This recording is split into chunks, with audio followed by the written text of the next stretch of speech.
21 मार्च से राजस्थान की जो सबसे बड़ी भर्ती है फोर्थ ग्रेड भर्ती के ऑनलाइन प्रक्रिया शुरू हो जाएगी।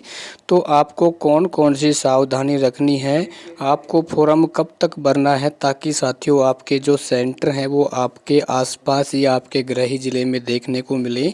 और उसके अलावा साथियों सबसे ज़रूरी बात ये है कि आपको फॉर्म भरते समय किन बातों का ध्यान रखना है ताकि आपके कोई भी त्रुटियां ना हो, जिससे आपको दोबारा संशोधन करवाना ही ना पड़े। ठीक है ना।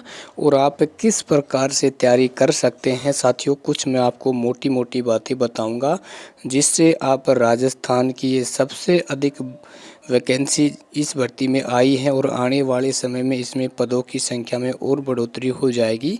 तो आप कैसे आसानी से सिलेक्शन ले सकते हैं। देखो दोस्तों, आपको ऐसा करना है, आपको जल्दीबाजी में फॉर्म नहीं भरना है। कम से कम आपको 24 या 25 मार्च के आसपास आपको फॉर्म फिल करना है। ठीक है ना।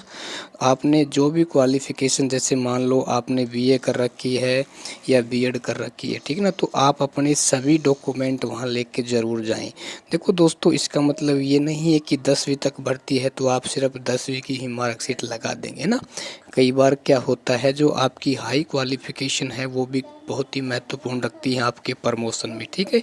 चलो देखो दोस्तों, आपको 24 या 25 मार्च के आसपास अपना फॉर्म भरना है। ठीक है। उसी किसी जानकार कंप्यूटर वाले के पास जाना है जिसको अच्छी नॉलेज हो। ठीक है ना। कई बार क्या होता है, हम जल्दीबाजी में किसी भी अनजान के पास फॉर्म भर देते हैं और बाद में हमें कई बार समस्या भी आ जाती है। ठीक है ना।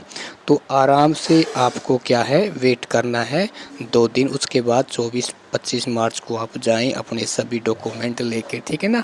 अच्छा, उसके बाद आपकी जो फ़ोटो है वो ज़्यादा पुरानी नहीं होनी चाहिए दोस्तों ना, क्योंकि करंट फ़ोटो लगाओगे। क्योंकि हाल ही में आपने देखा होगा रेट पात्रता परीक्षा में भी ऐसे पेचीदा नियम लगाए गए थे फ़ोटो को लेकर। ठीक है। अच्छा, उसके बाद काफ़ी साथियों के पास RCIT का डिप्लोमा नहीं है तो आप अपना रजिस्ट्रेशन करवा दें, आपको नंबर मिलेंगे, वो आप फॉर्म भरते समय उसमें फिल कर देना। ठीक है।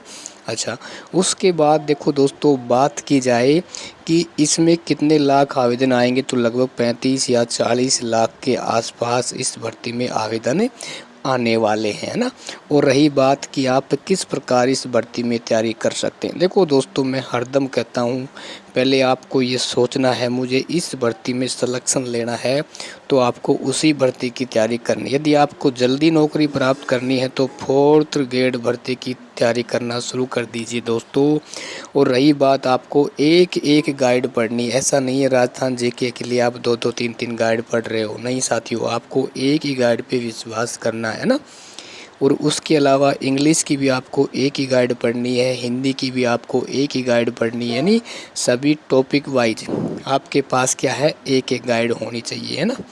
क्योंकि आप एक ही गाइड को बार बार पढ़ोगे दोस्तों, उसी में से चीज़ें आपको देखने को मिलेंगी। क्योंकि कोई भी गाइड लेके आ जाना आप मार्केट से, सभी में 80-85% मैटर आता है ना। और रही बात 5 या 10% जो क्वेश्चन आएंगे वो आपको भी आ जाएंगे, बाहर से आएंगे। ठीक है ना।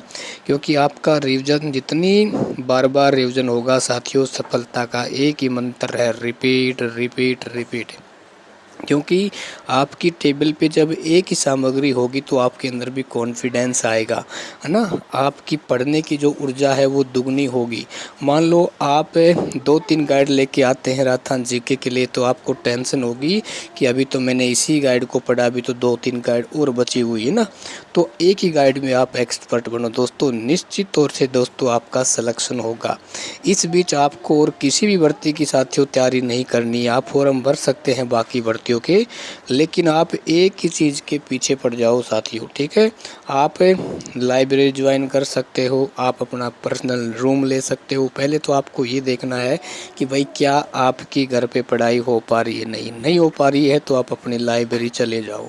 ठीक है ना, क्योंकि कोचिंग करने का साथियों समय नहीं है, ठीक है, क्योंकि एग्ज़ाम आपका लगभग सितंबर महीने के आसपास होने वाला है। तो आप क्योंकि 10वीं लेवल का इसमें आएगा, यदि आप इंग्लिश की कोचिंग करना चाहते हैं या उसके बाद मैथ की कोचिंग करना चाहते हैं तो इनकी दो की कर सकते हैं, ठीक है ना। क्योंकि देखो दोस्तों, मेरा ये मानना है जीके है उसको समझने वाली चीज़ें रहेंगी, हिंदी है वो भी आपको समझने वाली चीज़ें रहेंगी, जनरल साइंस है वो भी आपको समझने वाली चीज़ें हैं, ठीक है ना। क्योंकि आपके कॉन्सेप्ट क्लियर हो जाएंगे ना तो कोई आपको समस्या नहीं आएगी ना। तो वैसे इन छोटी छोटी बातों का आपको ध्यान रखना है और आने वाले 2026 में साथियों आप इसमें सिलेक्शन आराम से ले सकते हैं।